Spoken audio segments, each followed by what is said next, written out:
Good afternoon, everybody, and welcome to this, sadly, the penultimate week of the CEA Overwatch tournament. BiggHungryPhill and ManofClass here to bring you all of today's action. Classy, how's it going? It's going great. We're going to be deciding who gets that third and fourth place in this match today. G9Lul versus Mace to the Facebook. Only the grand finals left after this one. But first, let's concentrate on these two teams. Mott William, Tejas B, Mortal Wombat, Mid Redius, Charizard, and Electric going to be bringing you the G9Lul action. Versus Mace to the Facebook, coming here with O'Malley, Fishy XD, Ludus, Derek, Waycool, and Kolvia. And that is something to look forward to because we haven't seen these teams play each other before on stream, but they do have a pre-existing relationship. And that's always something to keep in mind when you see two units play. Have they played each other before? What do they know about each other? How well have they felt each other out watching the VODs? Of course, G9Lul was on the stream last week, so Mace to the Facebook probably very attentively has been taking notes. And then we've had a patch in between. So much changing, Phil. Yeah, we've got the world of the Giga Rhine now. Reinhardt with an extra 10 damage on each of those Reinhardt swings. At the top level of play, we've not seen that do too much to move the meta, but as good as these guys are, this isn't the top level of play. We're not necessarily expecting double shield the entire time. So definitely room here for a Reinhardt specialist to shine. Room for a Diva specialist to shine as well. She's now a little bit more durable. And in fact, the only person that got hit with the nerf ban in the most recent round of buffs is Baptiste. Slightly less durable on the immortality field and a little more charge needed to get that all-important football goal of an ultimate online. Yeah, it's gigantic now, that window. Like Huge. you said, it's ridiculous. Football goal size is definitely, I mean, it fits in British every single football. choke British now, right? football. It's basically I mean, I think those poles on American football are about as wide as well. I have no idea. They're pretty wide, so I don't know. It's something like that. Anyways, we're definitely looking at that, and of course, I really like the diva changes. Like those are the ones, and the beauty of it is that high level play, which currently going on Gauntlet, they're playing on that patch before it. They don't have those diva Reinhardt. Yeah, so everything we see here is premier Overwatch, as they call it. That's what you like to see. They are making the meta right now. Might not be something we see ever again because there might be more balance changes before the next tournament comes in. But anyway, we can enjoy it as it is right now. The balance changes are stopping for the holidays, so we'll see what it does in the coming weeks. G9Lul makes the Facebook one of the first teams to get that on an Overwatch stream and to make sure that we all know whether the Giga Rhine is a myth or whether he's actually going to be meta. That's right, guys. You saw it here first, but we are about to go into our first map. But I want to very quickly set the scene, Classy, because these two teams, G9Lul and Mace to the Facebook, first and second seed coming into the tournament, and they both lost last week in a 3-2 round against their respective opponents. Not only that, this is a repeat of the spring split of this, where we saw these two exact teams meet at this exact point in the tournament, and it finished 3-2. So, two teams that are used to going the distance here. So, I'm expecting we're going to see at the very least a map 5 today. Yeah, and who's going to be closing it out in that map 5? That's then the question. They had the option to say maybe we're going to go for, a best of 7, go for the first of 4, we win 4 maps first. But they said, you know what? We're expecting it to go to a map 5, so let's not do that to ourselves. Let's not be here all night long or all afternoon long, depending on where you live, of course. It's going to be Mott William, Tejas B now wrecking it up with that Symmetra Reaper. They're going for that point teleport strat. And let's see what the answer is on the other side. Looks like going for the full-out control brawl here with the May McCree. Coming out now from Mace to the Facebook. Of course, G9Lul going to be on the point that little bit quicker. A little bit of a split there with the Reinhardt Mortal Wombat dropping down to the far side of the point. Nobody's dealt with the teleporter just yet. And that's going to be taken rid of by G9Lul if they want to stop Mace to the Facebook getting in quickly. And this has been a very nice defense, but it's not been enough here. 2 picks already coming through from Mace to the Facebook. Both DPS taken off the table. No need to worry now about whether or not that teleporter is going to be there online and ready to go, because it has been a clean fight for Mace to the Facebook in the first exchange. The decisiveness of that rotation from Mace to the Facebook has really impressed me, and it wasn't a decisive counter rotation. You saw the split happening. Mortal Wombat was on the other side of where Mott William and Tejas B were, for instance, and that means there's an open avenue for Fishy to hit some shots. Ooh. Okay, speaking of rotations, though, they just ignore the fact that Ludus was there. TP up to the top, but again, it's too little too late. Fishy XD with the double. We get a bit of a punch back, though, as we see two go down, but no one's dealing with Fishy, and Fishy is clicking heads like a madman. Fishy the Wraith boss. That's what we're looking at right now, and I love to see it. The McCree back in the meta. I mean, he's been out for a while, but as soon as that Reinhardt composition, that mobile brawl comes in, McCree is a very obvious choice. It helps with the closer range stuns. You have the right click. You have just a lot of damage in general on that high noon. I mean, if there's ever the turn ultimate, that's the one. Oh, the fake out with the TP. They don't go through it. The shatter comes out on the wall up in defense as well. They've already found one pick. O'Malley's going to go down. It's the 5v6 and Mace the Facebook at the receiving end of it. Sound barrier coming out now for Electric. Keeps them alive through the Gravelon Surge. TJB finds the second pick and Colvia gets their sound barrier online. But I'm thinking it might be a little bit too late. Mod Williams going to go down, but I think the damage has been done here. It definitely has 73%, actually a little bit more. The May comes back in and has the Blizzard ready too. Are they going to invest this? Surely not. Doesn't Surely look not. like it. No. They're wiser. They're wiser than that. That's definitely... if that Blizzard had come out, I would have been very surprised indeed. But luckily, O'Malley does know better, and the team has made a correct call to not do that one there. Now the defense is on the onus defense is on G9Lul. Are they going to be ready for it? Fishy is looking for potentially a flank, and of course a flanking McCree can do so much damage if there's no shield in the way. He's already starting to hit some shots right here, but is being deterred. Oh, it's a big grab. We actually got the Blizzard account of the grab here, not a thing you often see, and I don't know that it's worked out particularly well for them.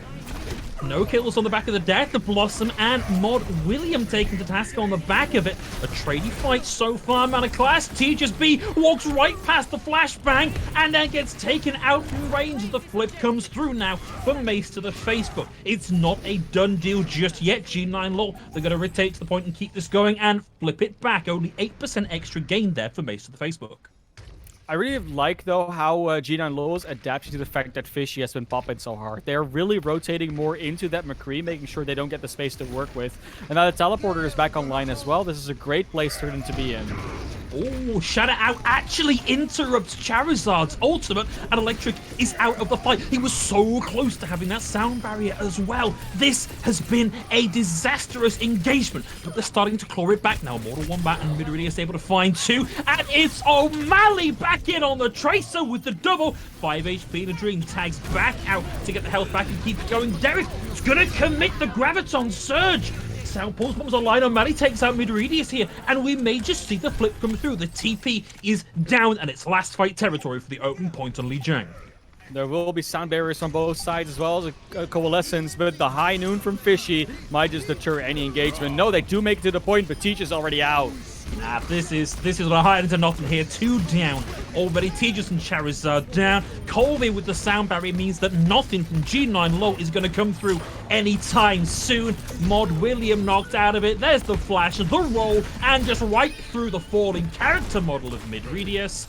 Well, still keeping this going. TJB with the tag back onto the point. Charizard there as well. Photon barrier comes out, but I still don't think this is going to be enough. Overtime down. And Classy, if this is how the rest of this series is going to go, we are in for a banger. Look, we said we might expect a map 5, and all I'm saying is it looking like that could very well be the case. I will say, though, so far, especially in terms of rotations and just team positioning and player positioning, it has been looking very good for the side of Mace to the Facebook. It's not like G9Lul doesn't know how to rotate or doesn't know how to position, but they are getting often outflanked, especially by the likes of Fishy and O'Malley. Like, those two players have been making a big difference in terms of where they play. And you could say, okay, so you have to counter their rotations, but a lot of what it's about is that they're making solo plays. And solo plays can be countered by good team play. So if G9Lul recognizes that, they could actually just shut down Fish and O'Malley by just not letting them do what they want to do. Get another strat repeat here for G9Lul with the sim TP straight to the point nice and early. You can see the choke now guarded by the turrets as well. Bit of extra damage, a little bit of extra chip as we look to see Mace to the Facebook make their way through the point. And it is a brawl at the choke, and this time first blood coming in for C9Lul. Mortal Wombat with the extra 10 HP of damage per swing cleaves right through them, and the early cap for G9Lul. And that's exactly what we saw in the last map that could happen, cannot happen on this map. You cannot set up more of a crossfire. Even a slight off angle is almost impossible to get for Fishy. So they were in that white hall, and all they could do is shoot straight at G9Lul. And that team play of G9Lul there finally can actually overpower those potential solo plays. Ooh, that's a heck of a wall, actually. Charizard was split out, meant to take a little bit more time to get that Coalescence on board, but on board it will arrive, and that is the team kill here for G9Lul. G9Lul has had enough of your nonsense. Confirmed right here. GGSB almost up to a wall. Mid-radius up to that Graviton. Yeah, you'll have some ultimates on the other side. But that way cool Coalescence, for instance, not having been online yet, that's what makes a big difference. Charizard just outpacing them at this stage. The weird thing for me is how little work Mod Williams had to do to keep this going. Only halfway towards a Death Blossom, not particularly slow charging ult, and we've got the quick run through there. The Coalescence caught up in the grab. But Electric gets the first pick of this exchange, and so far Mace and the Facebook have not been able to clear the distance and get to the point. The Photon Barrier from TGSB just stops so much value coming through and onto the point, and if they're not careful, Mace and the Facebook are looking at last fight territory.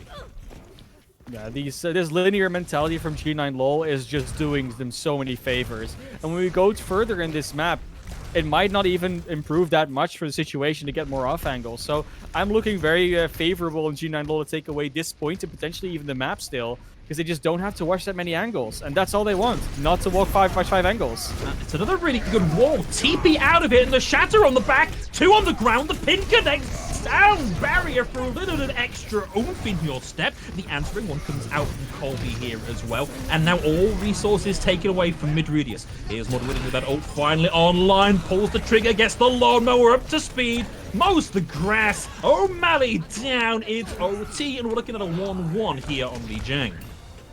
Is that a lawnmower? I always thought it was like a sprinkler.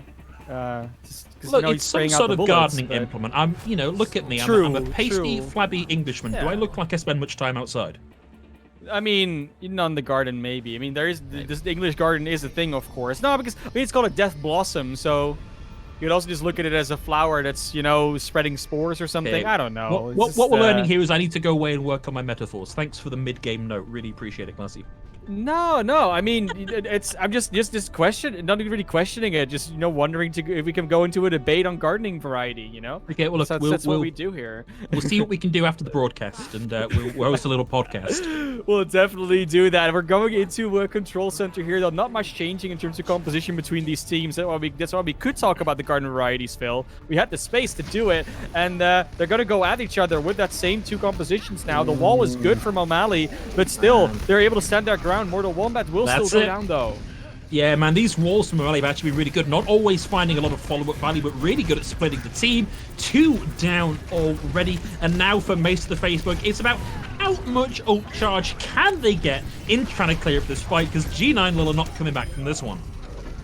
Yeah, they really are. And Mod William doing a pretty good job of building the Death Blossom this time around, though. That's had a bit more to do with Mortal Wombat down. These are going to be some nice and late kills that you don't want to see here. G9Lul. Charizard doesn't even get out. Actually, we have to use the fade. Wow. This is painful. And Waycool gets the Coalescence. They are getting right up close to the spawn doors. They're going to lose Fishy XD here. Electric down 2, but I'm feeling like this is still Mace the Facebook in charge of this fight for now. A bit of speed there from Colby to back them out, and they're going to maintain the hold of the choke with a Shatter to play with.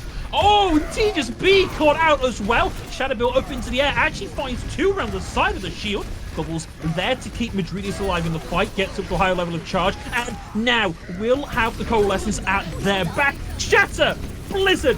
Everything thrown at this fight. There's the manual freeze, and Mid-radius goes down. But Mod William, he gets the Death Blossom online one more time. Nice and quick this time. And looking to get the flip here for G9Lul. What a play from Mott William to come back into like that one. I mean, we've seen him play the Reaper for a while, and as so far hadn't really been making that many aggressive plays, but that's definitely one, recognizing that Death Blossom timing, and that's what you need to do as a Reaper. It's not just those shotgun shots, not just the ability cooldowns, but that if you can get value out of your Death Blossom, that's when you really see the hallmark of a good Reaper. Absolutely great that he's finally gotten that up to speed and ready to go, but it now means that Fishy XD is going to have the ult advantage in this one. Coalescence out from Waycore nice and early, and Electric throws in the sound barrier to keep them alive through it. Model 1 gets the first pick here. Fishy XD comes in with a Blossom of their own, gets the bubble, goes through the shield, and mows them down. Melee kill onto Mod William, and a very quick point flip here for Mace to the Facebook. Mace to Facebook just gets that point back. 37% though gain from the G9Lul is not a little percentage. It's a good time they're able to stall out for a little bit, and they're still coming back in with quite a few ultimates, especially that Shatter and the Coalescence combo is just so good to work with, because you can just hose things down when they're on the ground. They've got to get past Ludus first, who will get the Shatter out early. Only finds TGSB, but they will go down on the back of it. Shatter comes through again, this time from Ludus. 2 on the ground, and 1 kill comes through so far. This time it's Colby down, and another 2 kills on the back of that from Mace to the Facebook. Model 1 back down, and we are deep into the bowels of last fight territory on Li Jiang, 87%, and climbing. G9Lul, they're going to have to tag in to keep this going. Mortal Wombat has been split off from their team so many times, either forced or unforced. This wall isn't quite what it needed to be, maybe, but they're at least stalling out. Maybe no one can get to that objective now. Mortal Wombat, Electric, they're going down. Very close, though.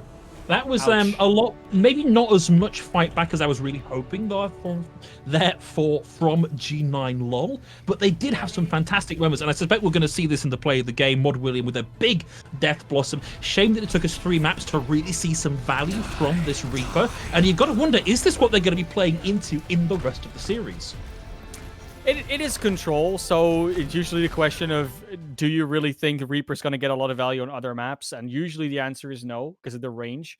But we'll see. Maybe. I mean, Mott William definitely has been showing Reaper before, so it's possible. But we also know that both these rosters have the ability to swap up a player here and there. So we might be seeing some others come in, might be seeing some more value getting out of other heroes. It's all to play for still, of course, and control. As much as it's the great equalizer, it's always the one map that stands out very much in terms of composition and where you see the most variety. It absolutely is, but I think it's worth noting that in our show notes, it's mentioned that G9Lul actually prefer running this more brawly style of comp, and for not for Mortal Wombat, for Mod William, weirdly, Reaper isn't really mentioned in their hero pool. We've got Echo and Ash listed as specialties for Mod William, so I'd love to see him playing more into that and playing in a style that gets out of the range of some of what Mace of the Facebook are trying to do to G9Lul, because, not to lean into it too heavily, I just didn't think the Reaper pick really pulled its weight here. No, it didn't feel like it. The O'Malley's May was definitely very impactful in that case. But you can also look at what TGSB was playing the entire time, right? Did that May of O'Malley just get more value than whatever they were running at all the time? The Symmetra most of the time, but at times they switched off as well. And that is obviously also a question mark. So as much as I would like to pin the blame on one person, it's still a team game. And that's what we're looking forward to. When we go to Dorado, which is going to be an escort map, of course. I would definitely say that the Reaper is not as mandatory or as meta as it is on other maps, especially on Control on Li Jiang. So Mott William and TJ is likely going to be getting a different DPS duo. Quite likely, and again, worth noting that Mod William does have Ash in their hero pool here, and you got to think particularly on the defense, which I think is where we will see G9Lul actually starting off. The long range hit scans are really, really good option, particularly on that first hold point where you've got the high ground looking down onto the attacking spawn. So, I think you're right. We are going to see a mix up here because, you've got to be a phenomenal Reaper to make a pick like Reaper work in this kind of map. So we've got to be looking at something different here. It looks like we are getting ready to load in, and as we suspected, G9Lul starting on the defense here. Mace to the Facebook looking to set the pace for this one. Yeah, Mace to the Facebook will I mean, they're already looking at one map. So if they can set more of an aggressive pace, put more pressure on the G9 Lul, this their mental state might be deteriorating. Of course, we know that both these teams are used to long series. We know they're used to having comeback mechanics, to having the reverse sweeps happening. We know that they can do these things. But it still doesn't mean that you can consistently get away from that pressure. Now, we're going to see the defense set up here with a Junkrat. And I'd like to see the Junkrat on Dorado. Yeah. I mean, Junkrat on Dorado, especially point A, has always been a menace. You keep throwing down the nades through main, through that choke point, from the high ground. You always have a good position to throw down anything from. And even the traps and the mines help out a lot. And Mott William, no Echo, no Ash. It's going to be on that McCree. So we'll see how much they match up versus Fishy and O'Malley this time. Or they're going for that double barrier comp so far. But the thing is, with Fishy already hovering over the Ash here, that gives him an immediate advantage over Mod William if he can get into the right position to make this work. But if Mod William's going to play from behind the shield here, it will be tricky for them to find the value. Let's see how Mace the Facebook want to crack this particular nuts. Coming out of the gates, it's going to be poke. Yeah. Long-range poke. Interesting, particularly on the DPS for this style of long-range poke. I feel like we don't see the May all that often here. I guess it's maybe just a preferential pick for O'Malley. Yeah, they have been able to split off Mortal Wombat a lot with those walls, and that has been a lot of their win condition, just splitting Mortal Wombat off.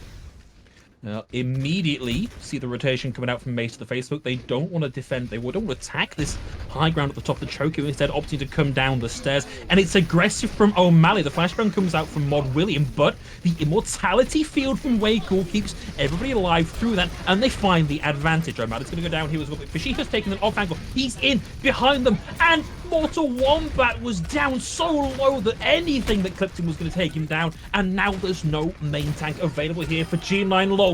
And it is a shooting gallery for Fishy XD. Nobody contesting him. Colville with a big chase onto his opposite number. And looking to be a real quick point A cap here for Mace the Facebook. It's really surprising that both Fishy and O'Malley are so fond of playing on that off angle. They really want to distance themselves from fights and just go shoot from a different position.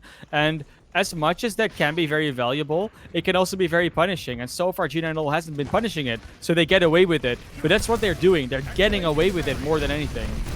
Aggressive positioning, and now they're pushing into Derek, who was stunned out of the ultimate, has the kinetic grasp, but it ain't absorbing no hammer, my friend, and Mortal Wombat slices and dices and takes it down. And now with the sound barrier at their back, we get the pushback, the wind in the sails of G9Lul as they look to chase what's left of Mace of the Facebook back into spawn. Electric not as much value on that chase down as Kovia got on theirs, but no matter. You won the fight. You helped them after first, and this is where that snowball that they were actually building up on the side of Mace of the Facebook has potentially been stopped.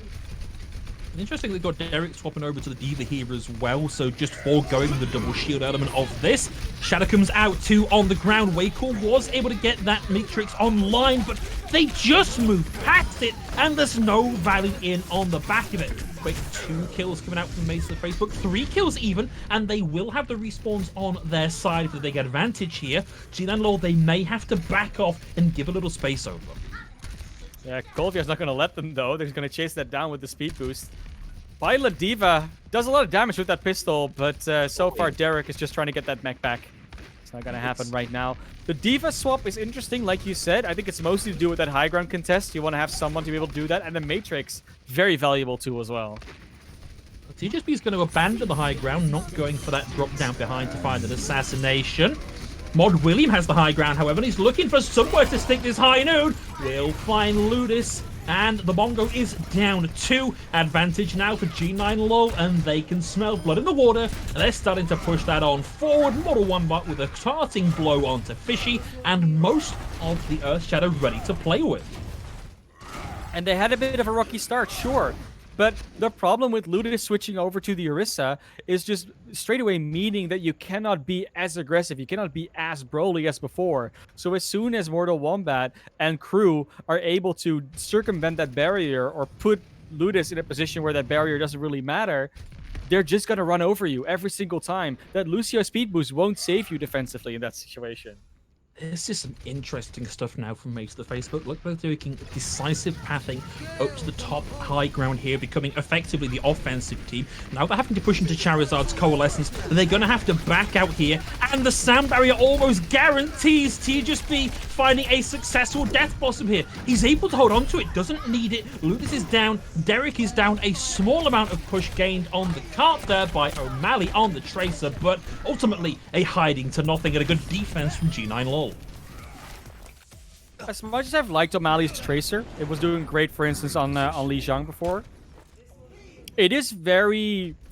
This is where it starts to show more and more whether it's a very solo play.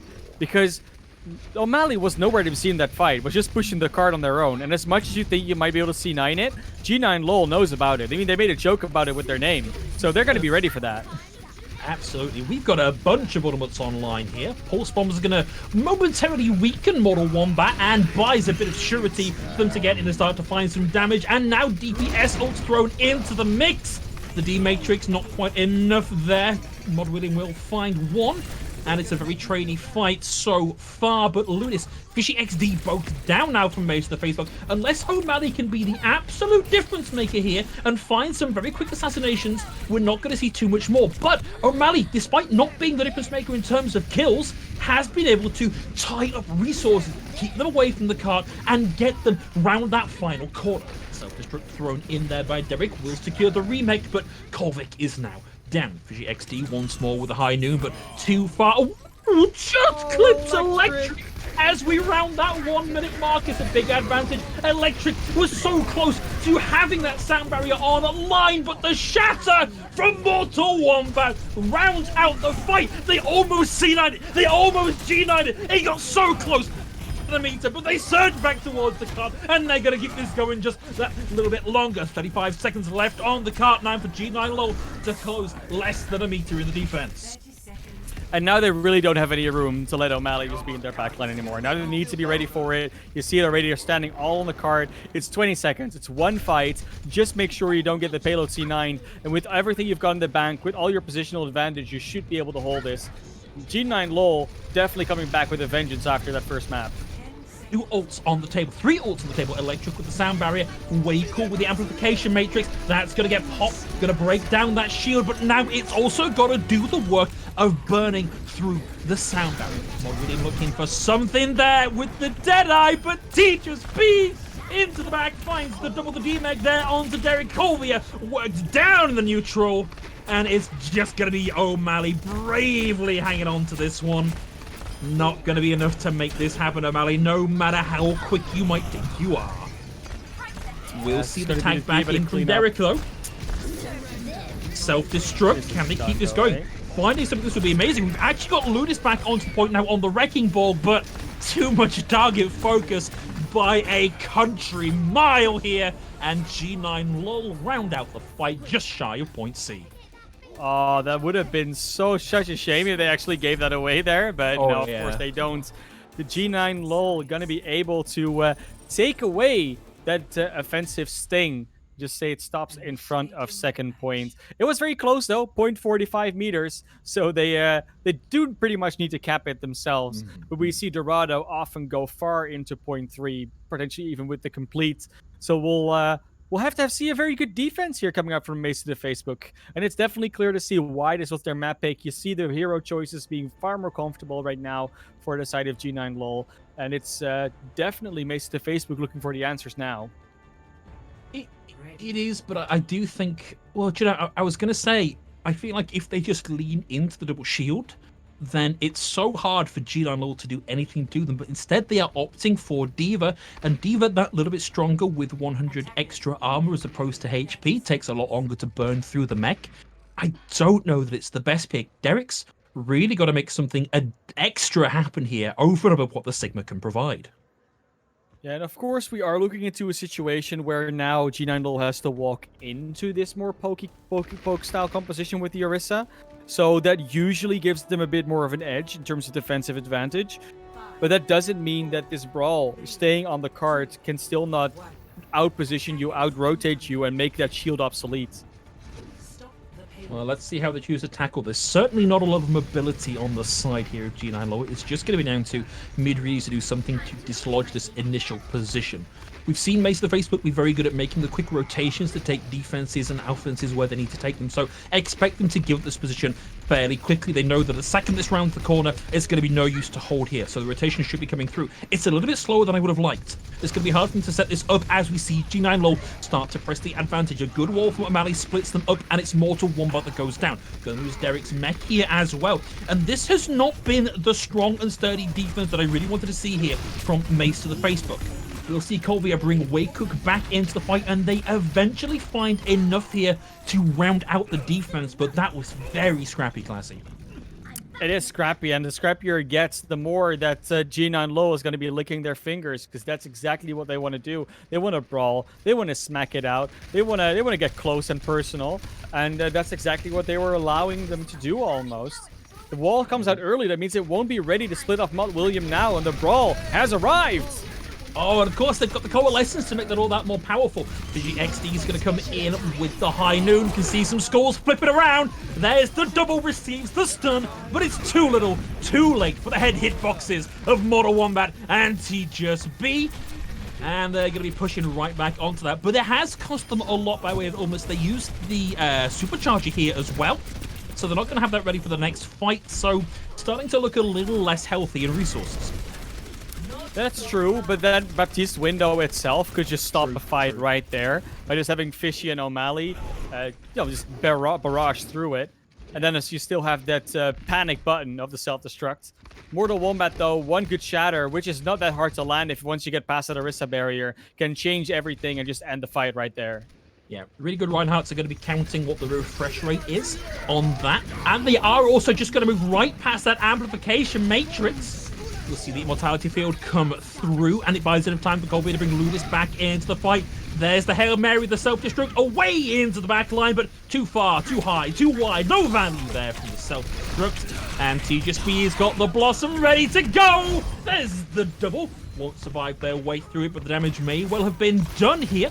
O'Malley's going to be able to stall this out a little while longer. Mod William flips him the finger guns, and with some icy acrobatics, we see O'Malley duck, dive, dodge, and dip away from Mod William, but it's not going to be enough, and we get a crack at point B here for C9Lul.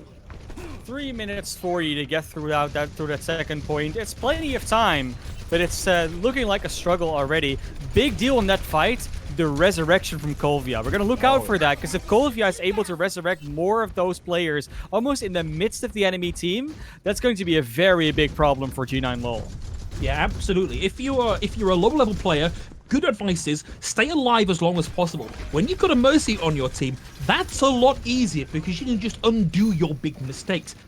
Big, decisive rotation now from C9Lul. Flushes Mace to the Facebook off to the high ground, and they now take up the offensive position here. But it's bought some space for Mod William to get in and find a beautiful angle there for the high noon, but nice repositioning from Mace to the Facebook stops that finding value. Fishy XD throws in one of their own, and now it's a 1-for-1 trade. I mean, really, this self-destruct's going to be able to find Waycook. Shatter out won't find too much, but again, the damage has been well and truly done.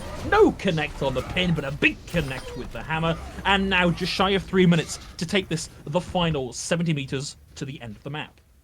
And it's surprising to me how much the defending team is not able to keep their rotations in check. They're the ones that are supposed to be flipping the map and jumping up on those attackers from behind. Instead, it's the attacking team of G9Lul that's dictating where they're fighting from. And they took control of the high ground. Now Ludus switches over to that Reinhardt, which honestly was kind of a long time coming, and they're going to be so behind in every single way. They're not going to be warmed up on it. They played the Orisa, and G9Lul is ready. They're hot and heavy. They're just looking to clear out that payload and bring it to the end. But I love this from Derek. Derek understands it is Derek's job to stop the payload moving whilst this long-range poke fight is happening on the high ground. And it means he's got most of the way to the self-destruct here. Charge into Maywall. But the coalescence out from Charizard is likely to be something of a difference maker here. Fishy XD finds one. Mod William finds one here. We've still got Derek's self-destruct as Ludus gets rezzed back into the fight. Mortal Wombat frozen and mid-readers demeched. And there is not much distance to go. There is less than 10 meters on the payload, and Mace to the Facebook pull out the hole here. And now Less than 90 seconds left to go on the clock. G9Lul need one good, decisive push. G9Lul, though, their one issue they've been having is clearing people off the payload. They're very good at rushing into the enemy team and just like barraging through the middle, just get like 2 or 3 players just singled out, killing them, and then afterwards is that cleanup, and that takes them a while because they spread themselves out in that first attack. O'Malley especially has been a menace, and that's all other reason why. Took down Electric that almost hit the sound barrier last fight. This time stops the fight from even starting without Matt William, and we're going to be seeing if Matt William comes back in time in order to get this fight going. Of course he will, but it does mean they only have one good push for this. Modern Wombat's taking a lot of shield flak on the way through here, but at the very least taking a huge amount of space in response. Shadow is now available for both Reinhardts. Watch for the mind games coming through, but they've lost Charizard now as well. Self-destruct comes in but fails to find anything mortal. Wombat stunned out of the charge, and the soundbite from Electric may have just done enough here. The Shadow comes out from Mortal Wombat, puts 5 on the ground, and Ludus has gone. Wakel, O'Malley down as well. Derek couldn't find anything with the self-destruct. And now there's going to be an effort at attacking here. Ludus is making the swap over onto the Wrecking Ball, but they've got to make something happen, and they've got to make it happen now. In comes the tag from Ludus. High Noon up on the high ground. Charizard's in to find Derek. Ludus gets in as well, and that's as far as it's going to go. G9Lul take us to 1-1. It didn't look like it was going to happen for a second there, Classy. No. It looked like they were done and dusted.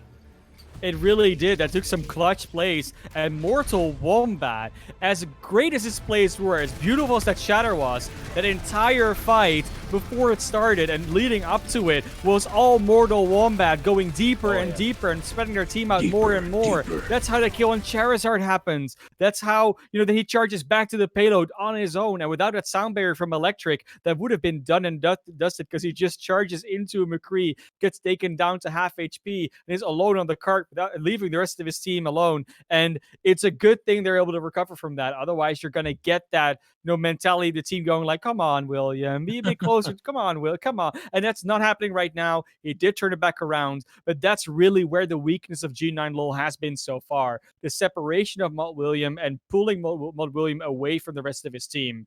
They've been doing that pretty well. They've been making a really good show of it, and we are all tied up after 2 games in the series. A match that we kind of expect to go the distance and then some, but our players have called for a break, so we're going to oblige them and take a little break ourselves. Don't go too far, because we'll be back in, call it 5 minutes.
Welcome back, everybody, and we are straight from the get-go ready to dive into the action. And no, make no attempt to adjust your monitor. There's nothing wrong with this. We are not going to King's Row. This is, if you can remember it, Blizzard World, one of the other hybrid maps in the series. Yeah, and interestingly, they haven't chosen to go to the winter mode, which, you know, it's in the game now. It's winter. We're getting the winter. We're getting the winter event probably on Tuesday. That's nothing confirmed, of course, but it's it was out on Twitter like half an hour ago. Was it? Okay. Yep. Oh well, then I missed that one. But of course, that's how it'd be. We're gonna be going to the winter event soon, but for now, we're gonna enjoy sunny Blizzard Worlds because, of course, the sun is always shining when you get to enjoy some Blizzard events. It's beautiful to see, beautiful map, and of course the compositions are beautiful as well. They're pulling out. It's going to be G9Lul on the defense, starting out with that McCree Reaper again. Mortal Wombat, Mid-Radius Charge, and Electric. They're not changing anything up, but on the attack, neither do they. Actually, this time they go for the full double shield. Okay. Derek and Ludus on the Orisa Sigma. So much control available here from Mace to the Facebook. Let's see how they leverage it. Nice safe rotation up onto the high ground. Are they going to take the full high ground or make the complete rotation and take the low ground approach here? So far, just a bit of poke, wear out some resources, drain some resources and get ready for the next push once the cooldowns are back and ready to go. But there we go, big staging event, and now onto the low ground with a quicker rotation onto the left-hand side with Colviet looking to get things going nice and early with the speed boost. Wall comes out, but Mortal Wombat trades out immediately for Ludus. Charizard TP's away into the back, and this is still anybody's game here. TJ's beat down to Fishy. Mod William taking a lot of flack here, and a big rock to the dome takes him out of the fight. And Mace to the Facebook. They made it look scrappy, but they are here in numbers on the point and ready to melee anybody in their way. Yeah, they are just doing a great job so far getting the attack out. Despite the aggression that you can pull out with this brawl composition, there wasn't a move coming out from G9Lul to really split the map to get back on top of that defense. And yeah, a large part of that is Colvia. Colvia has been doing a great job on the Lucio all night long. And with that extra speed boost, it makes it so much harder to counter-rotate into this.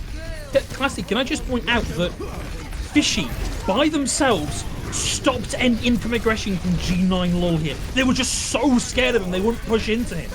We'll see the freeze come out there, and then the Blizzard from O'Malley. A little bit late here because the kills are coming through in spades now for G9Lul. I'm kind of thinking O'Malley might still wish that was in the back pocket ready for this next fight.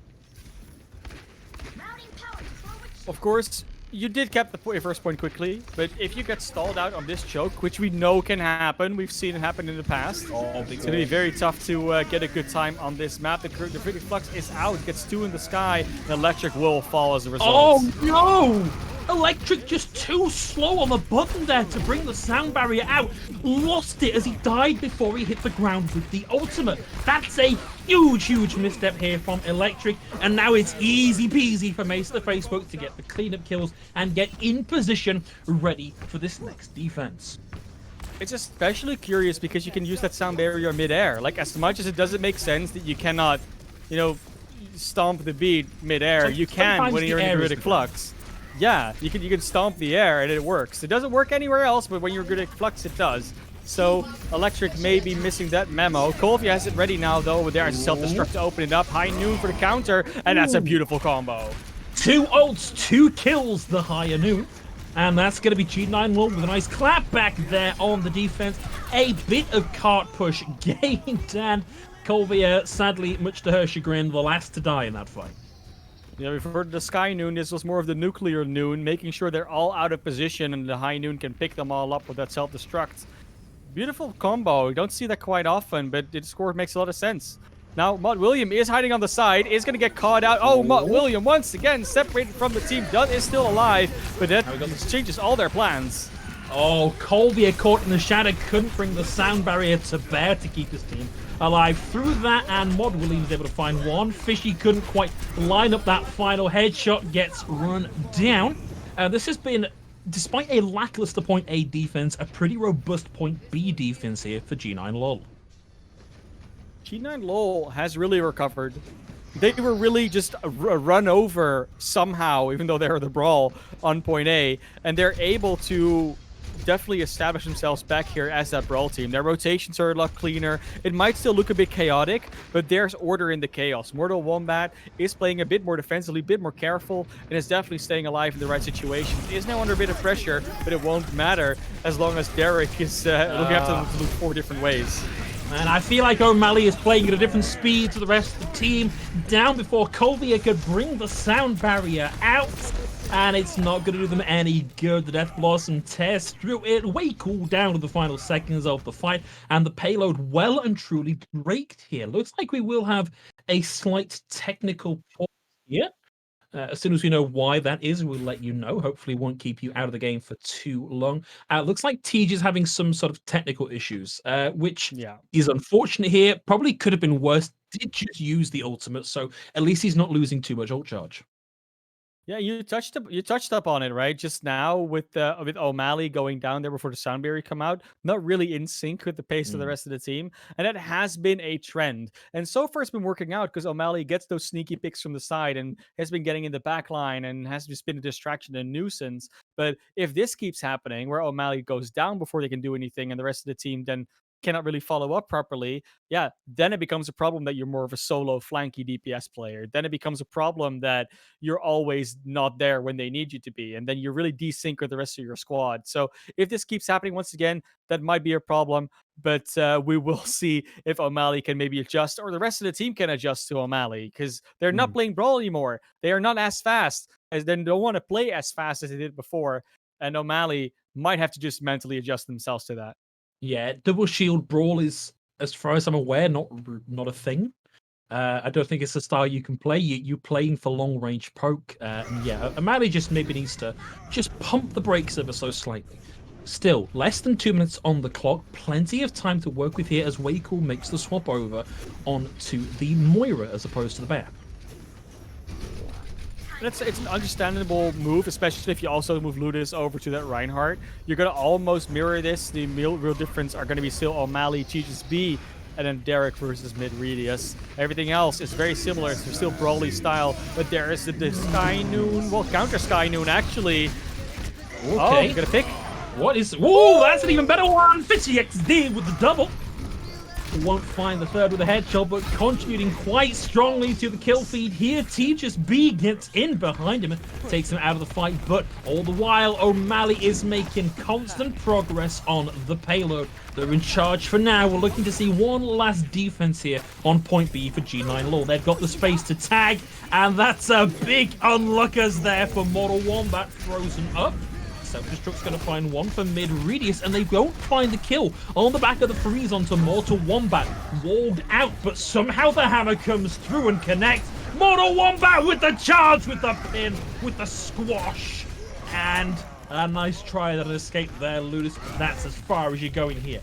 Now down to the 30-second marker. Not far to go on the payload, but a long way to go to get to the payload. Another great bomb for Mid-Radius, honestly. They just set up the stop on the follow-up on that Blizzard. It was a beautiful Blizzard. Like you said, got the freeze to the Mortal Wombat because that self-destruct is in the way. You just cannot get on top of that Reinhardt because you have to hide, you have to run away. Now they're going to be able to hold very far forward. No one's able to touch the card for a little bit, and only 10 seconds left, Phil. It looks like they're not going to happen by playing up close and personal like this. G9Lul have all but guaranteed. No, they've done it. They've got somebody on the cart. William was able to find picks here, but the cart is undeniably rolling its way forward. Derek will swap over onto the Hog. Pure, powerful, piggy, pick potential here. They do it in the final few seconds of the overtime. They've got the kills in their favor. Tejas B is able to find Derek, but he can't survive the onslaught. And now it's down to Mod William to try and get something done with a Peacekeeper, but he gets knocked down into the dirt by Ludus on the Wrecking Ball. And that's a slight misplay from G9Lul there. You had the time to finish up that fight in frontline and then go back to the payload, but they were too scared. They split themselves up once again, and that's how they basically lose 2 fights instead of winning one and then going for the next one with both the numbers advantage. Yes, they're down in ultimates now, but they're still point 3. Point 3 is architecturally just tough to capture.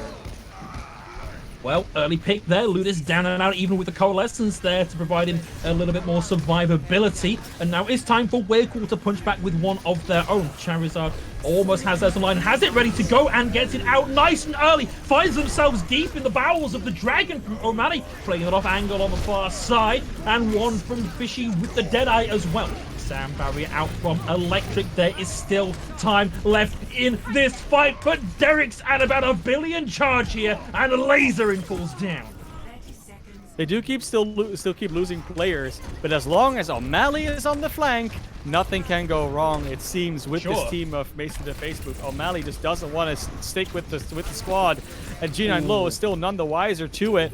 Still, look at that. Still behind them every single time. Tracer lends himself to it perfectly, of course, but it's nothing new. Nice defensive Deadeye here from Mod William. Almost guarantees an OT final coming through. Lewis gets the Shatter online, puts one on the ground. Derek at high charge, able to find two. Now has the Graviton Surge online, lobs it in. Only locks in one as we see Tejas be able to Wraith walk their way through it. But Wraith walks right into the way of the Coalescence, and it is Beam Central here for Mace to the Facebook. G9Lul, they almost made this work. They almost got the hold on point 2, and now they're scrabbling for the hold at the end of point C, but it just ain't gonna happen. The full complete here in OT for Mace to the Facebook. That is momentum at its finest. You win that last fight on second point. Keep more ultimates and just roll it all the way through the last part of the map. That's what you like to see. That's how Overwatch can sometimes just be so snowbally. But G9Lul, like you said, did such a good job onto B that it still was an overtime finish. If they are if they can definitely set a better pace, and even more so, they can deny the ability to win this map for basically Facebook. Completing it with a minute or more will definitely do that. So it's all up to G9Lul. They set their own win condition, which is complete the map, complete it faster, and complete it hopefully with over a minute, so we at least cannot lose this map anymore. Okay, but I want to take a minute, Classy, to talk about Derek here, because Derek, for me, was the unsung hero of that previous round. The swap onto the Roadhog to make it so much harder to get him off the cart and just provide a huge amount of porky pressure. Fantastic. Loved it. The swap over onto the Zarya to be the third DPS constantly at massive amounts of charge. Absolutely fantastic. Loved it, and he's sticking with it here. They are back into almost a full brawl on the defense. Let's see how it works out for them. And so far, Derek has just indeed been doing a very good job, especially in that third point. Got a lot of value out of that Zarya. I will say, though, mid-radius has been the more impressive off-tank for me, especially on that D.Va. Those bombs have been brilliant. But, yeah, I mean, if you get more than one Bad Ludius and Derek and mid-radius into one lobby, you definitely get a very interesting tank matchup. Tejas B out on the Symmetra here, and Mod William finds an early pick. O'Malley is down, and this is just disastrous for Mace to the Facebook. They may as well not even have turned up to that defense, because they weren't ready for anything C9Lul were doing, and I mean up to and including having their hands on the mouse and keyboard. And Tejas B on the Symmetra has been a staple pick for this squad.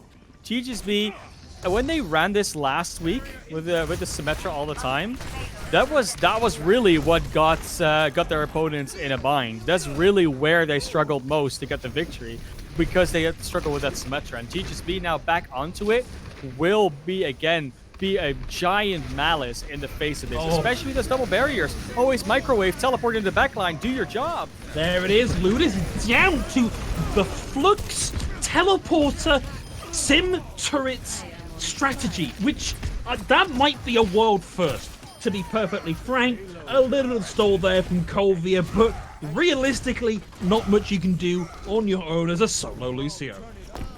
And you never play against Symmetras. It never happens. So whatever Face to the Facebook is going to do, they're going to have to come up with this mid-series to figure out how to play against the Symmetra. Yes, they might have watched some bots. They may have scrimmed it once or twice, but you can never really be ready for it because it's such a rare occurrence.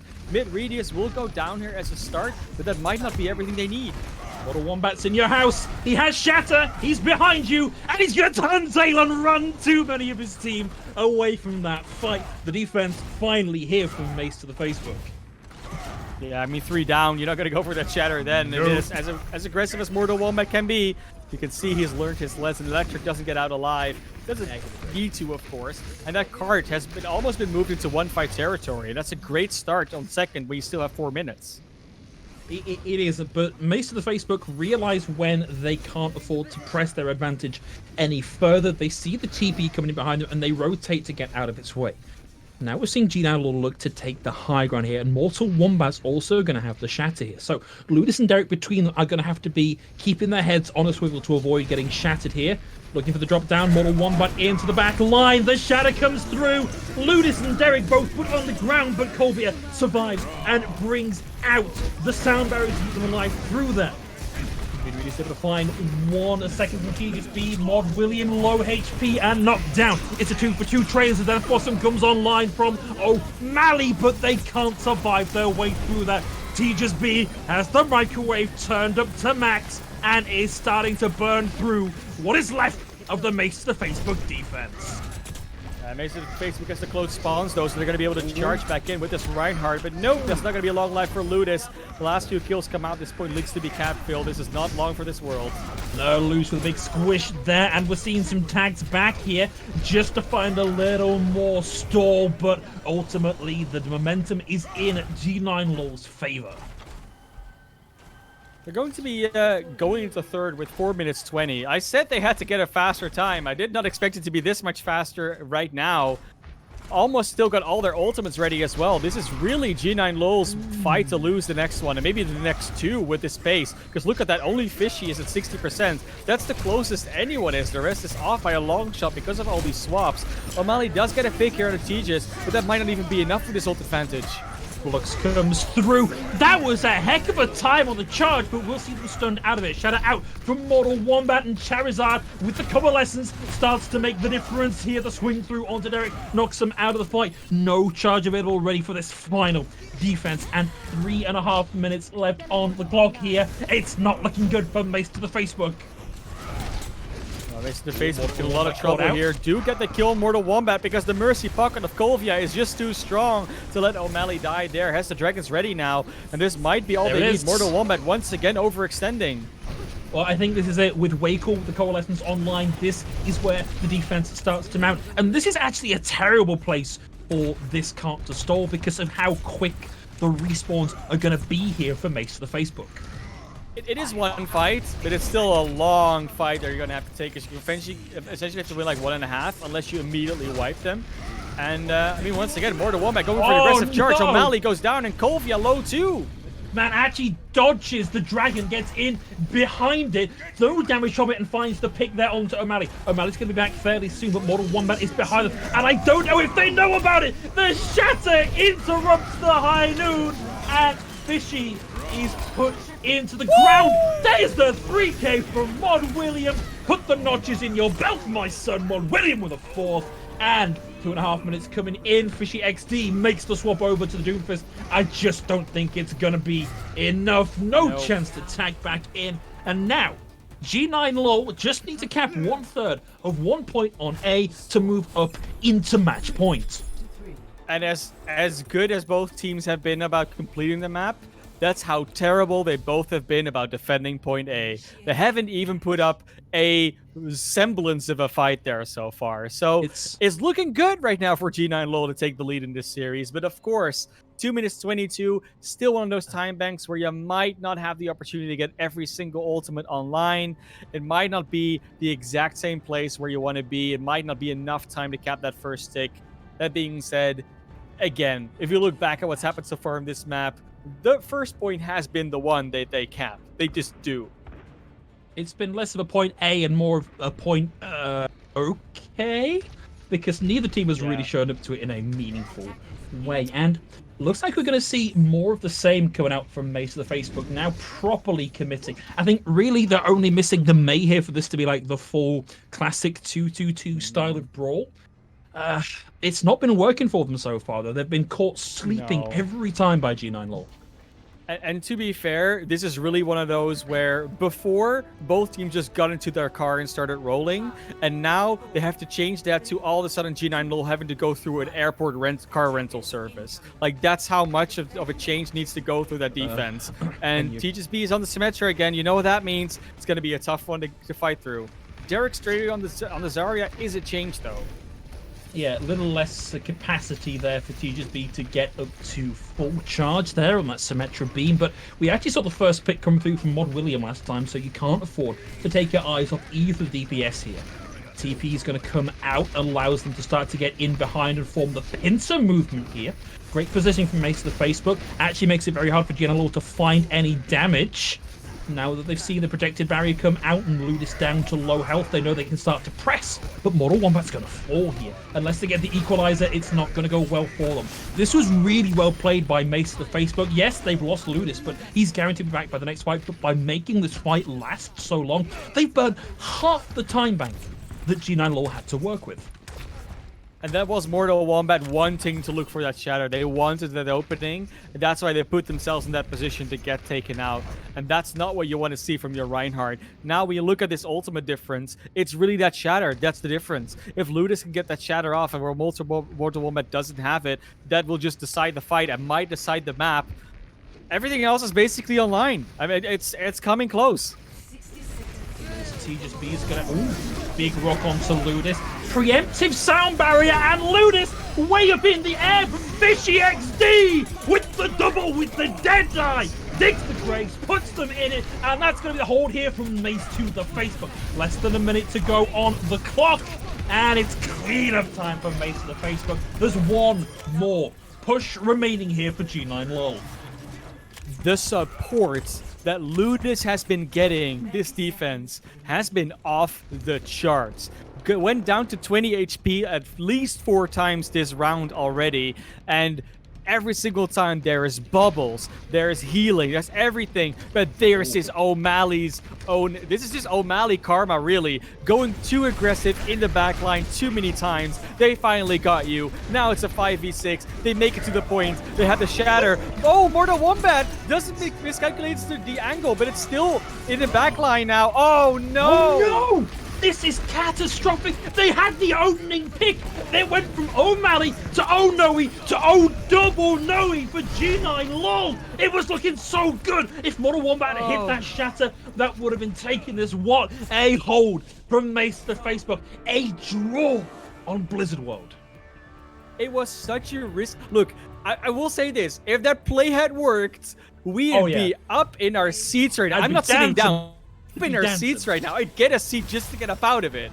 But it was, just missing that one and then charging into the Deadeye. Like, all of that was just Mortal Wombat going from win to completely botching that entire fight because it was such an unnecessary play. I've been hammering on Mortal Wombat a bit much tonight, I know, but it's really, that's where the difference is. Mortal Wombat's Reinhardt, is it in or out of position? And as soon as it's out of position, this is what happens.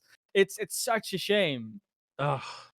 He's going to be looking at like we don't need to go on about how unfortunate that was, because if there is one person who knows how bad that felt, it's Mortal Wombat. Like you hate to see it. Look, we're gonna have an interview after the game. This is one of those plays that we're going to be talking about. I don't care who we talk about it with, but it's gonna happen. Yeah, that's just how that works. This that being said, though, we're still in a 1-1, and contrary to popular belief, a best of 5 is not what we're playing here. It's a first to 3, so that does in fact mean that this draw is just like they didn't ever play a map. They still need to play at least 2 maps and maybe even more to get to that tournament victory, because you need to win 3 as the first to 3. But let's talk about a fairly familiar talking point for us, Classy. Sure. Which is you need to be good at 2 game modes to win a best of 5. You need to be good at control, and we've seen Mace to the Facebook taking a control map, and you need to be good at assaults, which we're about to see Mace to the Facebook play. After this, we're off to another control map. Yeah. So let's see how this plays out. But if you are good at those 2 game modes, you're feeling pretty good if you're Mace to the Facebook right now. You do, and of course, that it does definitely it's definitely a factor when you look at that. But with the current meta, I will say that certain control maps lend themselves better to different playstyles. For instance, if they were to pick Oasis, it's going to be a very different story than what we saw on Lijiang Tower in terms of how those points are built up. So we'll be seeing if that actually makes a difference this time around. Likely though, these teams are just going to go for the same old Busan, More and than likely. it will be a thing. Going to be going into Volskaya Industries though, that will be our assault map of the night. We probably won't be going after that. Third place match still underway, 1-1 between G9Lul and Mace to the Facebook. What a series so far, Phil. We're It's been not good. even getting close. No, it's normally when we get to this point in a series and we've got 3 maps under our belt and it's been incredibly close, we're at the point where we go, oh, well, it's a game where the scoreline doesn't really say what's been happening, which is true, but for a really different reason. Normally when we say that it's Yes. it's 3-0, but like it's been really hard fought, and it's 1-1, but it's been really hard fought. Like I feel like you could probably toss a coin and have as good a go at guessing how this map is going to go, outside of what we mentioned about being good at control and assault. But man, this is if this is what the 3rd and 4th place match is going to be like, I am already looking well ahead to the 1st and 2nd place match that we've got coming up next week. Yeah, and to be fair though, right? Like between both of these teams, there isn't much between them. We're not looking at who's making the better plays. We're really looking at where are the mistakes, where are the faults that the other team is exploiting, where is it going wrong for either of these teams. So as much as that sounds like we're thinking, oh, these specific players are bad or these plays were bad, no, we're just saying that everything else is amazing. It's just that those small things, that was where it keeps going wrong. Now going to Volskaya Assault, that is the map where the tiniest mistakes really get amplified, because you really need to win decisive fights, especially on your attack. So now that Mace to the Facebook is going on to another attack first on Volskaya here, they really need to make sure that they get some team wipes, that they get some decisive fight wins. And the same will go, of course, for G9Lul on the other side later on. And so far, these fights have just gone on very tradey, very chaotic, very long drawn. And Assault might, for that reason, just because of that, maybe even end up in another draw. And it looks to me a little bit like we're seeing G9Lul kind of fall into what is comfortable for them, because TGSB is back on the Symmetra, Mod Williams still on the McCree. They're hoping they can find a little more value with this one, as Mortal Wombat threads the needle there with the Fire Strike. A little bit of early charge for them, not to be sneezed at. I mean, as much as it's risky, I would love to see another teleport shatter play. Oh yeah. If it works out, again, I'm gonna grab a chair just to get up out of it. That's how good those plays are. But it's really, the risk, is it worth it? That's the question. A surge of aggression comes in from G9Lul. They chase Mace to the Facebook away from the immortality field. Mortal Wombat more than making up for that unfortunate shadow in the previous round. Surges on through and gets 3/4 of the way to the Earth Shatter. You know what else gets one third of the way towards completion? That point cap. Because remember who's never actually with the team and always in the back line? It's O'Malley. If there's anything on the objective, it's O'Malley. Even if the fight's far away from the objective, guess who's there? It's O'Malley. It's just a standard. He's going just straight back onto it. He doesn't care. Yeah. O'Malley's just going to cap another tick if they let him. They will actually send someone to contest, guaranteeing the 5v5. But of course, O'Malley's pretty quick, can rejoin the fight and make it a 6v5. Way quicker than most other people on the team here. I believe that's O'Malley tagging back onto the point again as well. But Mortal Wombat doing a great job of playing Bouncer here, saying, my friends, if your name's not on the list, you're not coming through this choke and getting towards the point. And your name is not on the list. Colby, though, finds the fake ID that is the sound barrier and allows him to start to push the Bouncer back towards the point. Mod Williams able to find Colby here, though, so it's the 5v6 with all of the strength of that 2000 HP shield in effect. And that is it. They bounce right back in and start to hold the choke time. That was really Mortal Wombat looking for that shatter. The entire time we were in his POV, you see him like, okay, I can shatter now. But he knows he doesn't have to, because TGSB has the wall up. They're winning the fight. They're getting the pickoffs, and they even make Kolvia use the sound barrier. So now Mortal Wombat's in a place where they can use that shatter in an effective manner without a support ultimate in the way. Still, ult starting to come on board now, but only Derek and possibly Wakel's ready to go. Shatter high noon, nothing from that one, but a bit of damage in over the top, and the flux comes out from Derek in a lost fight here. They find Mod William, and Migridius is able to get taken out of the fight as well. It's low HP for O'Malley. And it looks like Mace the Facebook is starting to claw this back. If O'Malley can find the pick here onto it, no, it's not going to happen. Electric finds a bit more damage. And this is surely Mace the Facebook out of the fight. They're still committing resources into this. Even in the face of the Coalescence, they've got to back out. They've got to wait. They've still got time and ults to play with. They do. That was really just O'Malley trying to pull them back, and that's why the resources were invested. But now this fight is going to go underway. Mortal Wombat almost hits the charge, but now they're at a weird spot again. Charizard gets taken out, but it is a trade going down. Yeah, but Wakel and Ludus are both out of the fight for now, so we're down to needing big picks here from the DPS to really keep this equalized.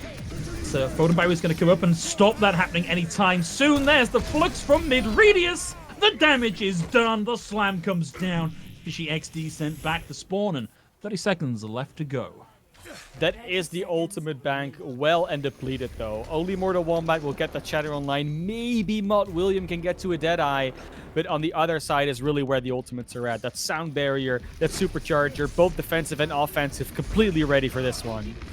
You've got the body armor, you've got the bayonet on the end of the gun, but you've already lost Kolvia and lost Kolvia in the middle of the sound barrier yet again. And C9Lul, like a flock of hungry seagulls, descend on what is left of Mace to the Facebook. And now, C9Lul just need that 1/3 of a tick. No, just more. That's half a point. Half the point. That's what we call an anticlimactic end to that round.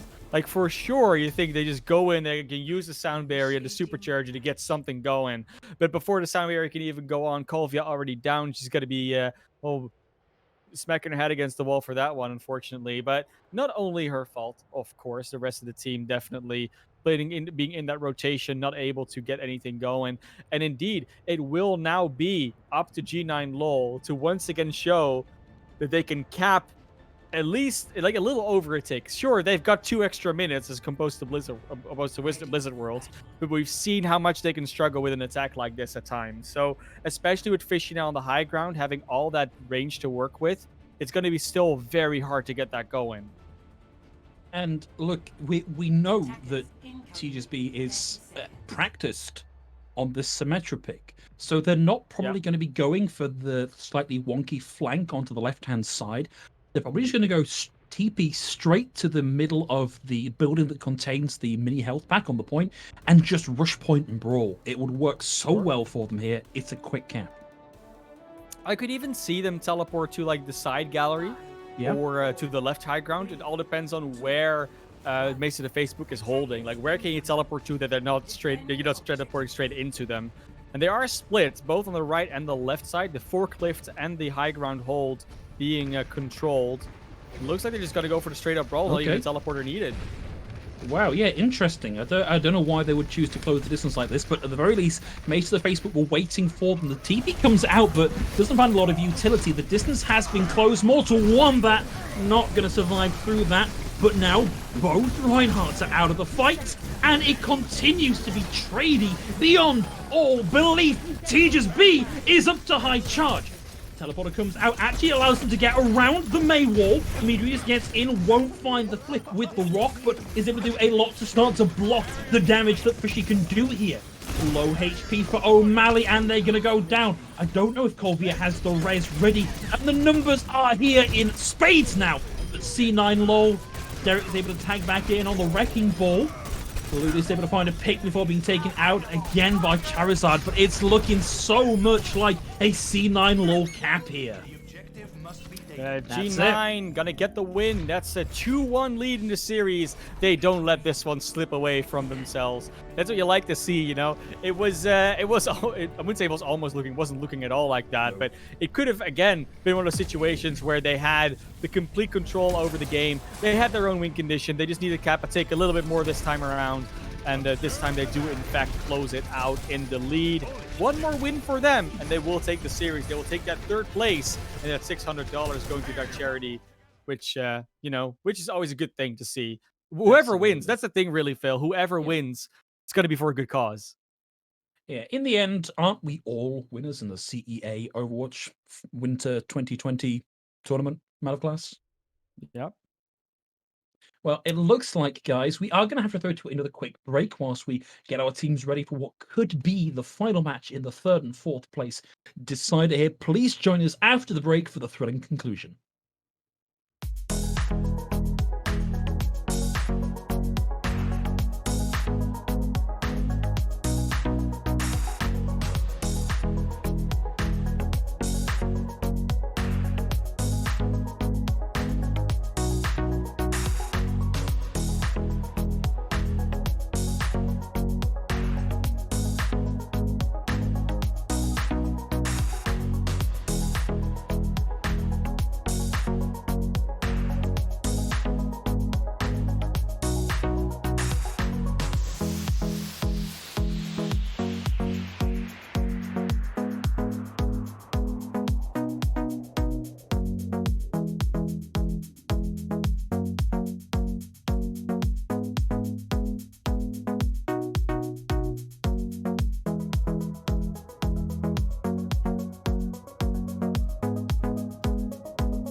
Welcome back, everybody. We were just discussing the fact that, very sadly, ManofClass is only 2 Twitter followers away from 300. So, if you'd like to be one of the lucky few to help him finally bridge that gap, now would be the time to do so. That's at ManofClassOW, and we are ready for what could well be the final map in the series as we move to Ilios. Well, a win here for C9Lul guarantees in the series, but we have seen Mace of the Facebook already take a control map this evening.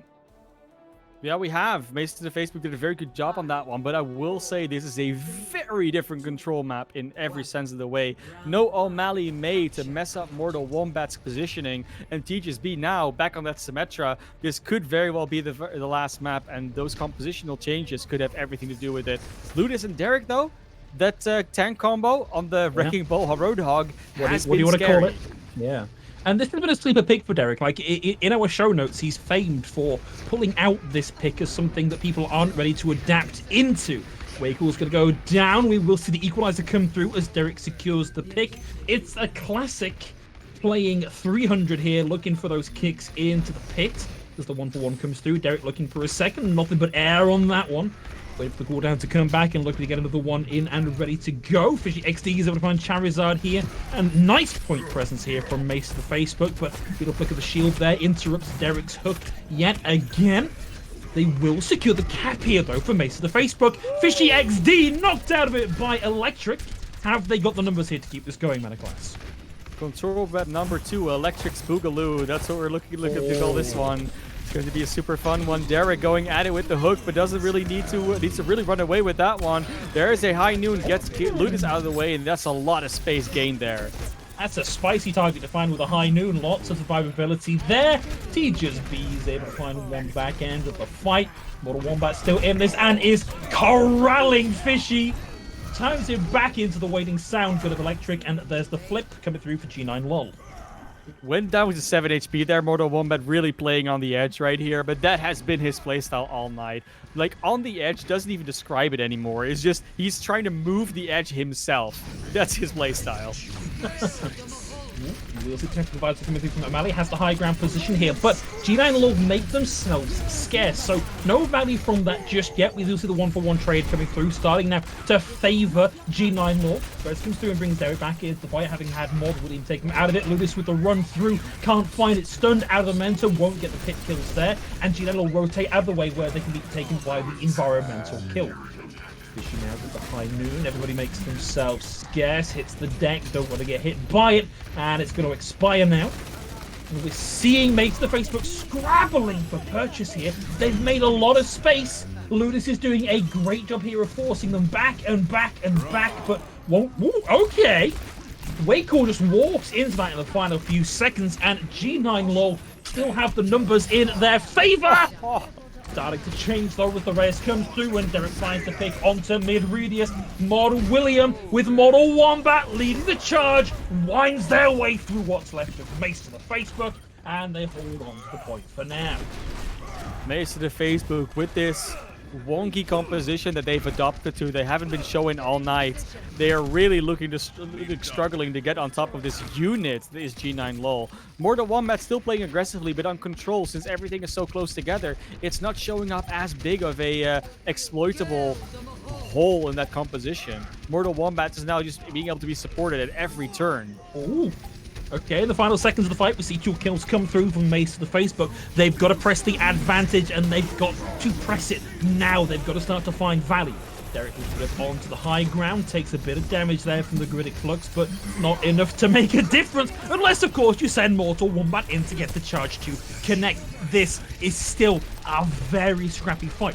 O'Malley has Tactical Visor alive. He's finding nothing but shields and architecture for now. It runs out and no value. A lot of pressure, but still hasn't been able to provide enough pressure to get the point to come through here from Mace to the Facebook.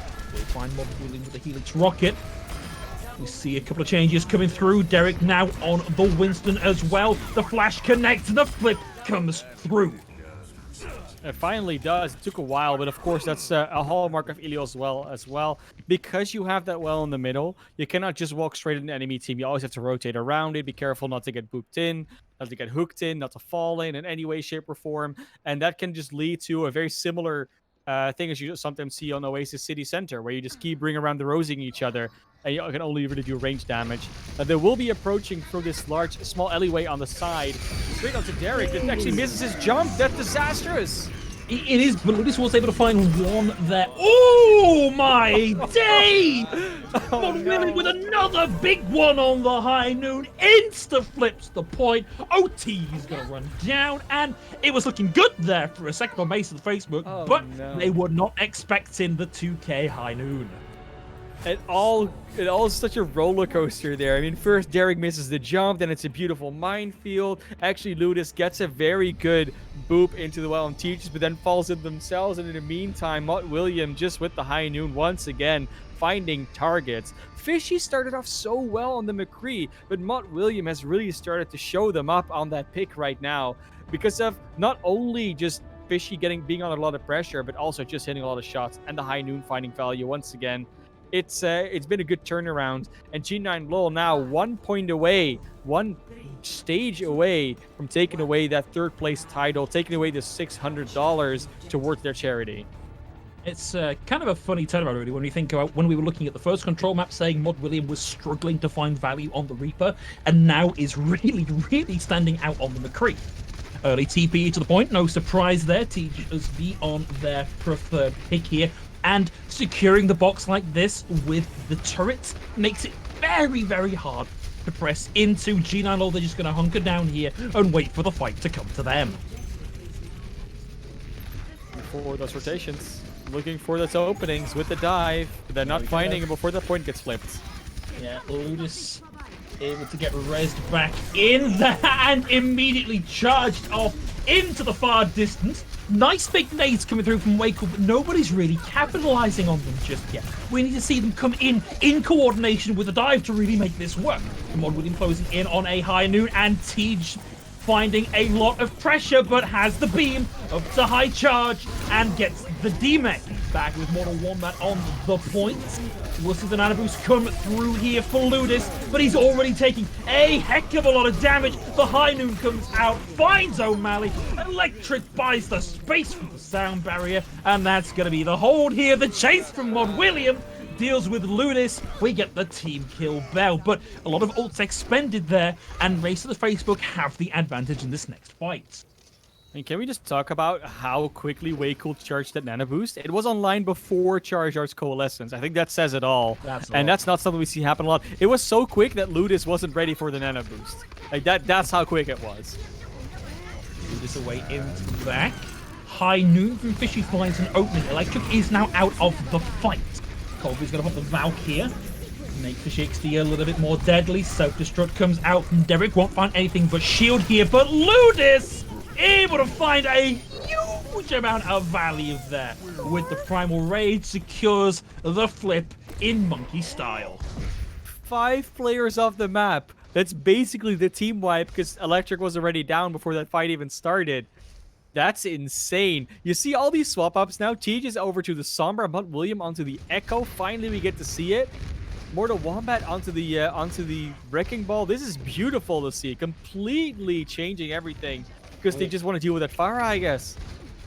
Yeah, unfortunately, Tej is going to get found out on that one. Fishy XD takes him out of the fight, but Ludus gets taken down. Colvia, I think, still has the res online, should be in a position to get in and find that res. The chase was there from Midrees to try and interrupt the res. Self-destruct comes in and finds O'Malley, and now they're down the upper DPS. O'Malley gets res back into the fight, but the flip is there. We get the barrage out from O'Malley. We'll find Tej, who is not having a lot of fun here on the Sombra, but G9Lul can keep this going for a long time to secure last fight territory here. Mortal Wombat with a run through. There's the high noon. Mortal Wombat gets out of the way of it, knows it's not off just yet. Peeking with a third-person perspective to find it, rolls into the flashbang. Electric finds the pick onto Fishy. This is still alive and causes trouble, able to find the double on this one, but I don't know if he's done enough damage here as Mortal Wombat Goomba stumps.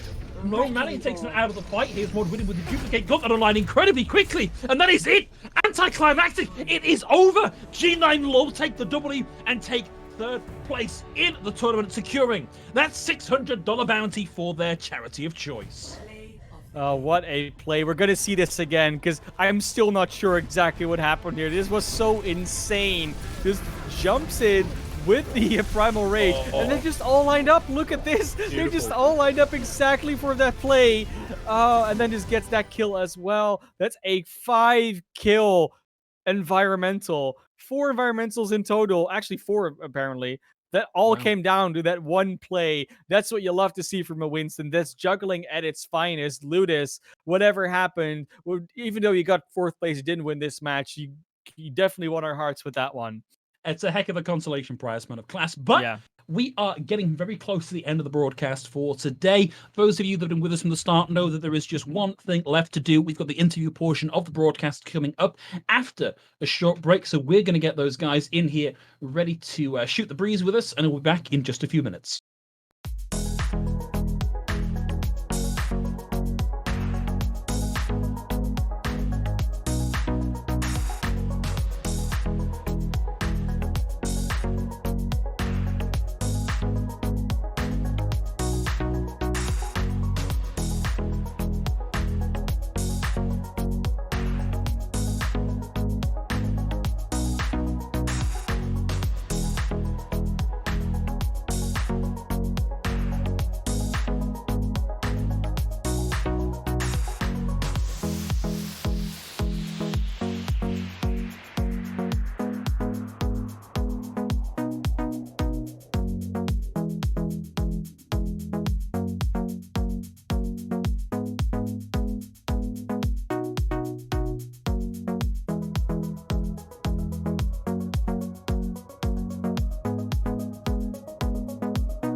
Welcome back, everybody, to the final interview portion of the show. And joining us today, we have Mod Williams from G9Lul and Colvia from Mace to the Facebook. So, first and foremost, Mod Williams, congratulations on the win here today. Very hard fought across the series. How are you feeling to be taking third place? Thank you. We're feeling really, really good. We do this thing where we try to play the meta, and then we realize that we should just play Rush the entire season.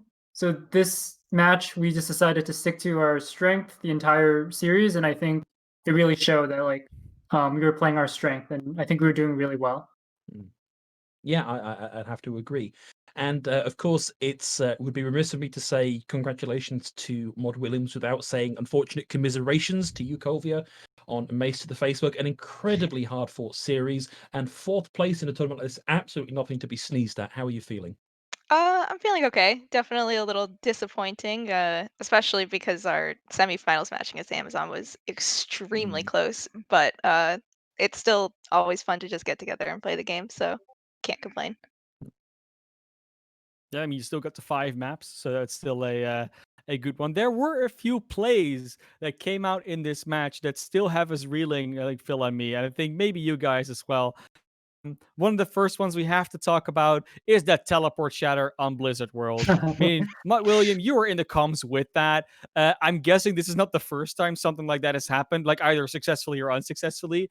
Like, how does that happen? How is that communicated? What's the reaction to it going right or wrong? Like, just walk us through the entire thing. Yeah, this is not something that's new to us. We've been running Ryan Sim a lot recently, so at this point, it's Yeah. kind of just like our sim Tej. He just says, "Hey, let's do TP Shatter this fight," and then Mortal, our main tank, says, "Yeah, let's do it," and then we just go for it. And then I don't know what it is with the audio of the game, but it's hard for me to tell if the shatter actually hits. But a few seconds later, I either see the kill feed completely light up, or I see Mortal meekly teleport back to us. Yeah, well, neither happened this time around. So the shatter didn't land, but he also didn't TP back. So that must have been relatively confusing. A bit, yeah. Yeah. I mean, on the other side, though, Colvia, I mean, you guys obviously saw the TP happen and the shatter hit and it didn't hit anybody. Like, was there any specific thing that you guys reacted to that? Or were you just like, oh, the Reiner's gone, let's just go into them and get this win? I think mm, uh definitely like we knew that they had shatter. I think despite them having a sim, we weren't fully expecting the TP shatter. But I think at least for me, like when you hear the shatter but you don't get shattered, like you're kind of just like, okay, they use an ult, like now we can kind of do something, like make our move. And Yeah. so I don't think I fully realized, like I kind of assumed that like, oh, a couple people got shattered behind me. I didn't know who, but I didn't get shattered, so my thought was just kind of like, let's go forward, and the people that I could see that weren't shattered, also go forward. So I didn't really realize until I watched until like after that it just was a complete whiff. Yeah. No, definitely go back to the VOD and watch that one. It was very, very interesting It's to fun. watch, to say the least. Pretty good play. And on your side as well, Colvia, there was a good one. That quadruple boop from Ludus coming out Oh there. yeah. That was something, wasn't it? Yeah. We had a lot of trouble kind of pushing our way into Lighthouse, Mhm. unfortunately, but yeah, my understand it playing Mercy is annoying because a lot of times you don't really see what's happening. You're kind of like behind three walls, like uh not able to see. But it seemed like they were zoned out by the bomb and then got booped off, and then there was also a boop from the Pharah, and that's just totally big brain on our part, 100% planned. Like that was our strat the whole time, baiting them to the edge, like really, really intentional. Yeah, that Yeah. was a really awesome play. We were excited until we pressed tab and realized we'd used all our ults, and it's unfortunate Yeah, going Yeah. into the next fight. that is the flip of it. But then again, you cannot really put a price on the play of the game sometimes. Mm. That's how it is. Yeah, play of the game means we won the moral victory. So Exactly. Exactly. That's the way to think about it. So, just thinking a little bit about the history of these two teams. So this is not the first time that you've met this split, and I think it was a 3-2 in the last split. Mhm. And then you also met in exactly the same position this time last spring split, where you were the third and fourth place contestants, and that again was a 3-2. Would it be fair to say we're starting to see the start of a rivalry here between G9Lul and Mace to the Facebook? Well, I mentioned this last time that we played against each other, but Will and I are former teammates. Oh, So we've definitely had a bit of a friendly rivalry the entire time. okay.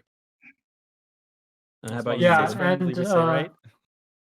I just like making bold calls, and I said I think at the end of our regular season match this season that like last season we would lose the match in the regular season when it didn't matter, and then we would win the third place match when it mattered. And I get to stick to my bold claim, so that feels good. Yeah, big brain claims. You'll You'd love to love to see see it. it. So I guess we're getting fairly close to the end of the interview portion. So G9Lul have come away in third place and secured $600 for their charity of choice. Maud Williams, can you tell us a little bit about your charity and why you've picked them? Yeah, sure. We are supporting the Children's Defense Fund. We're proud to have supported them for many seasons, and we've been in the money for the last 2 seasons. We believe that there's a lot of problems to be solved in the world, and the way you start solving all those problems is making sure that all the children in this country and other countries have their needs taken care of, that they can become very intelligent adults who can solve all the other problems. So that's why we support the Children's Defense Fund. And Colby, That sadly, makes you sense. you finished just outside the window, but I'd love to give you this opportunity just to give us a little bit of publicity for your charity. Oh yeah, we're supporting the Trevor Project, which supports the LGBT community. So also a really great organization. Unfortunately, we don't get to uh, win any money for them, but maybe next time around, we'll do our best to get something out of it. Well, we're definitely looking forward to having you back, aren't we, Classy? Yeah, I definitely do. And you know what?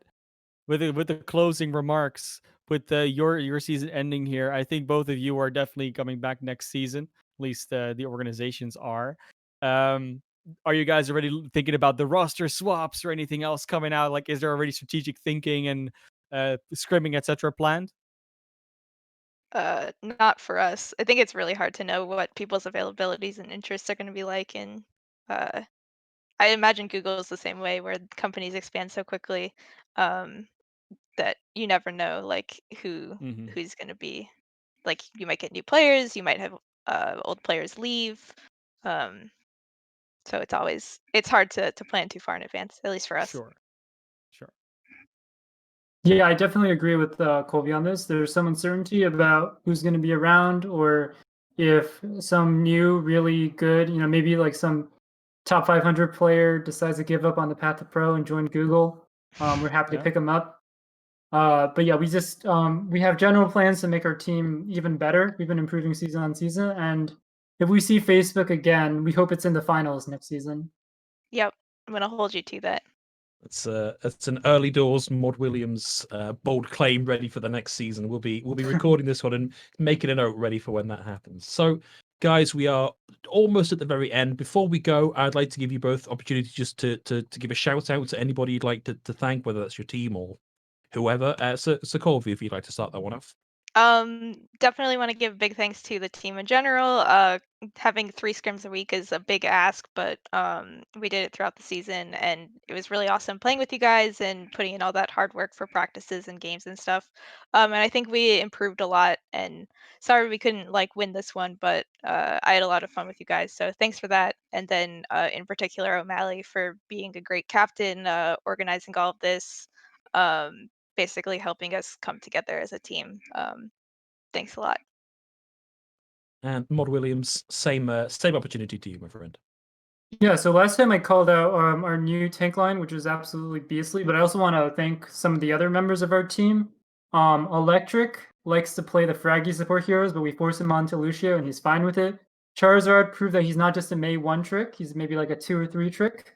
And Tej, the Swiss Army knife, has proven that the Swiss Army knife has like another mini Swiss Army knife on top of it. He's expanded his hero pool even more. So big props to everyone for like scrimming so much and being really dedicated this season.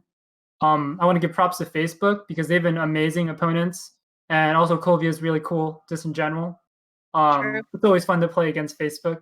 And finally, I just want to thank CEA. I've only participated for like 2 seasons, and the team has participated for more. But I've always had a blast in this tournament, and everything is run really well. So I'm grateful for that. Well, thank you very much for the kind words. And guys, it's been fantastic to watch you play. It's been fantastic to have you on here talking to us. Hopefully, we get to see you guys back next season. We won't hold you to any of that. But unfortunately for everybody else watching, this is the end of the penultimate broadcast. We've only got one more week of the CEA Overwatch tournament coming your way. ManofClass, before we go, anything you'd like to say to round out the broadcast? I mean, not really, other than I've been loving these games tonight and I hope next week will be even more fantastic. Of course, CEA doesn't stop even after next week with the grand finals. It keeps on going because it's a perpetual corporate esports machine. And so we like to see esports everywhere for everyone. That's what makes games amazing. That's why we love being part of this.